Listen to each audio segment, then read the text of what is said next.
Hi, welcome to the Small Shed. This Saturday we're off to go and visit Bella in Car Hospital. See you in a minute.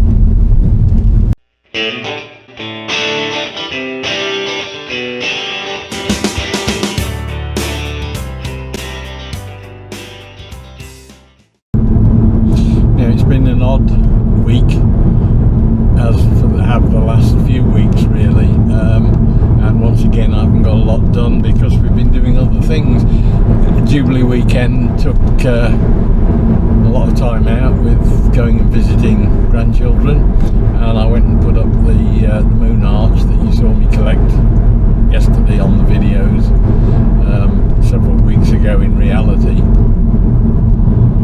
And I woke up this morning, which is Friday to me, and realised I've not got any video at all organised for Saturday. I've got quite a few Friday videos already recorded and ready to go, but less so of the Saturday ones. Cycle car ones I don't have to worry about because I think they're done up until sometime in December. So I thought I'd pop up and have a look and see how Bella was getting on. Two reasons for that. Firstly, I want to catch up with Jerry and sort a few things out logistically in terms of how much longer it's going to be roughly, and how much more it's going to cost me roughly, and all that sort of thing. But also because I'd done my back in earlier in the week, and so I'm not really getting a chance to get much done out in the shed. So I thought I'd have a ride up. It's up in Derbyshire, it's towards Burton-on-Trent I think, which for me is 40-45 miles. It'll take me about an hour to get up there. And of course it means I can put the heated seat on the back, on the small of my back, and that helps it no end. So we'll head up there, have a look, and hopefully get a few shots of current situation with Bella, rough idea of what's going to happen in the future with her, and maybe have a look and see what else there is in there, because there's generally something interesting in the workshop as well that's in for repair or restoration or resprays or whatever else. So we're going to have a look at those, and I'll sort of expand a bit as we go as well on where we are with what's been done to Bella, because although I've touched on it, it's been quite a long saga really in terms of the work that's been done. Now obviously when I first went to this guy and said I have a 16 or a car that's been standing for 16 years undercover and the paintwork's all damaged, what can you do for me? And it needed some mechanical work, and he said yeah, I can sort that out, which was wonderful, and it took the problem away. I don't think any of us realised the full extent of what was going to come out of it, although I was half expecting it, if you like, so it's not been any huge surprise to me. Probably the extent of the damage has been, but it's surprising. You see these cars that are dragged out of barns and they get them going and they're off on the road. I don't know how they survive, because this has been undercover and yet it's damaged an awful lot of the underbody stuff, you know, track rods, things like that. Steering arms have all got quite badly rusted and had to be replaced. We've had all the brake calipers either restored or replaced depending on whereabouts. I think the front ones have been replaced and the back ones have been restored. And there's all the seals on the clutch master cylinder, the brake master cylinder. It needed a new cam belt, but I knew that would happen anyway, although it only just had one on. You can't leave these things for long, and it's been 16 years, so I think they reckon 3 or 5 years if they're just standing. I think the biggest surprise was the sills rotting out on it, although Jerry was not at all surprised by that because he has an MR2 and his partner races it, and apparently the Japanese, in their wisdom, we think they're infallible and have produced wonderful cars.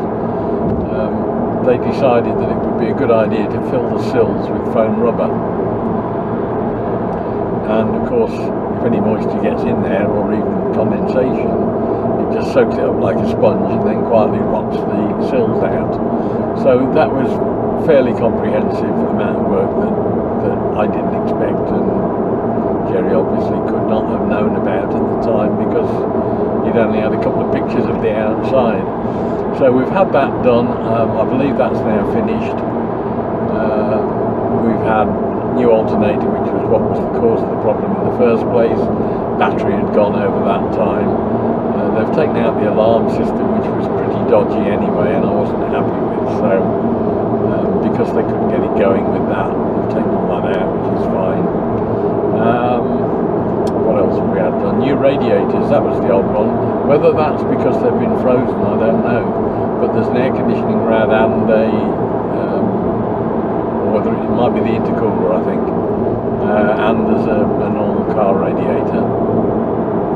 So they've been replaced. So there's been an awful lot of work done mechanically, and now we're on to the bodywork. So that's where we are with it, as far as I'm aware, but we'll go up and see. I'm probably a week or two behind if he's carried on burning through it as he was before. He had about 3 weeks of just steady burn on it going through, but I've noticed on the Facebook page there's other cars being done at the moment, so he may have taken a step back for a bit, so we'll see.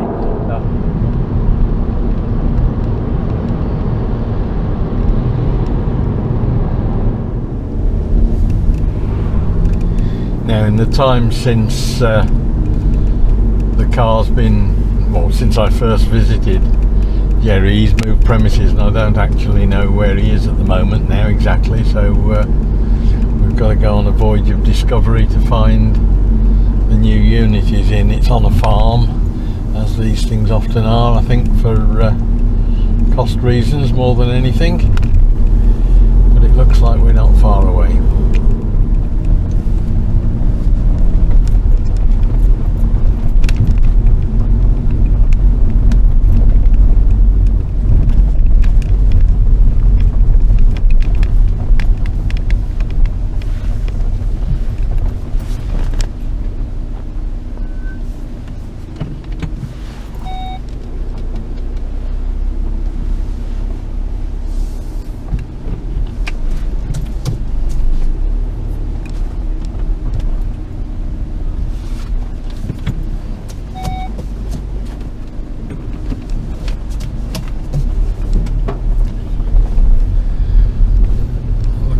Girl.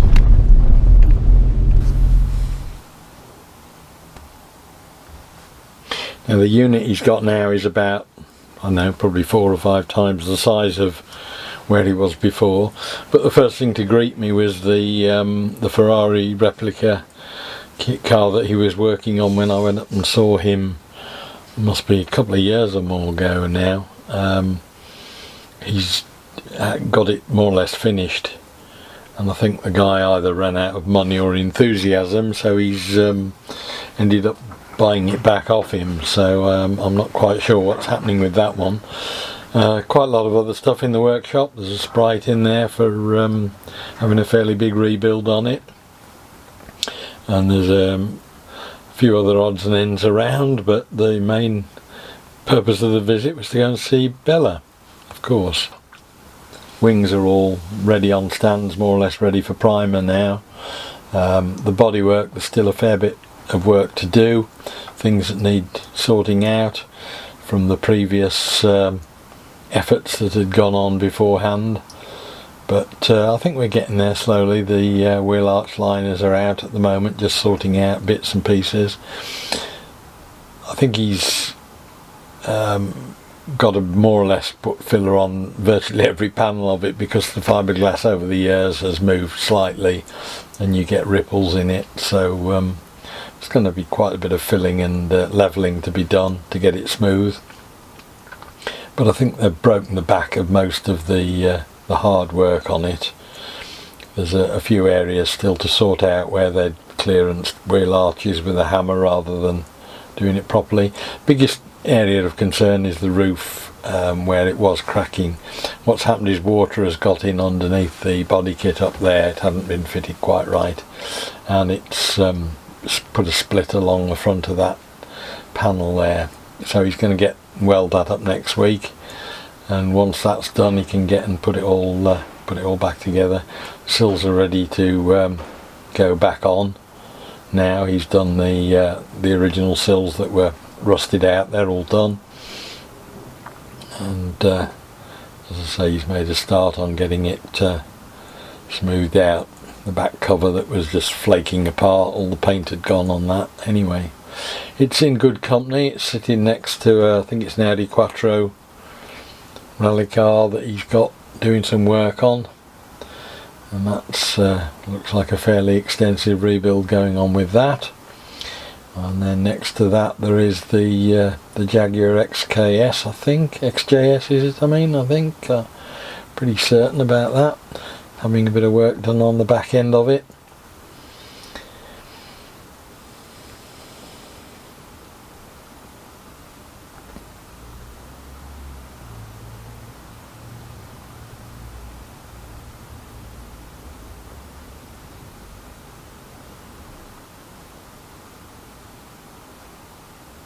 There's an old 50s Ford pickup truck cab being built up as well down the far end, and he's got a Lamborghini kit car that he's got in doing alterations to wheel arches and roof profile, ready to get that starting to be assembled. So it's a busy workshop, lots going on, and lots to see, and gives you a bit of confidence when you can see a business that's expanding rather than having problems with being a one-man band. He's now got 2 or 3 people working there, and things were looking up, so I came away feeling quite happy.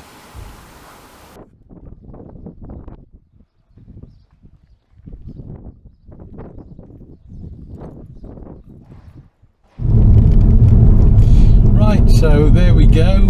Valerie's looking probably a lot worse than the last time I saw her, but all of the underlying problems are being sorted out. There's quite a big problem on the roof. Jerry pointed out where water's got underneath the body kit and rusted out the edge around the sunroof lift out panels there, and we've got problems with bits that have been botched when it was originally done, I think, except, you know, wheel arches that have just been hit out of the way with a hammer rather than dealt with properly, and that then makes rust traps and causes problems further down the line. It's all getting dealt with. It's now pretty much over the worst. The sills are back on, and he's got bits and pieces to do, but it's almost ready to get into primer. He's got a new spray booth at this place that he's just commissioned, so that as well is something that just probably going to be waiting on now. I've told him, as I did before, that there's no rush on any of this. As far as I'm concerned, it's something that was sitting on the drive and in my way all the while, and rebuking me for not doing anything about it, and at least it's now getting the attention it deserves. So on the whole, I'm pretty chuffed. It's going well. It's costing an arm and a leg more than I expected it to, but sometimes that's the only way you can get out of these things. Once you've started, you've got to finish. And yes, it's a money pit, but it always was. Hope the video was of interest. Look forward to seeing you next week. We're trying to do something different, and I hope to see you then. Bye!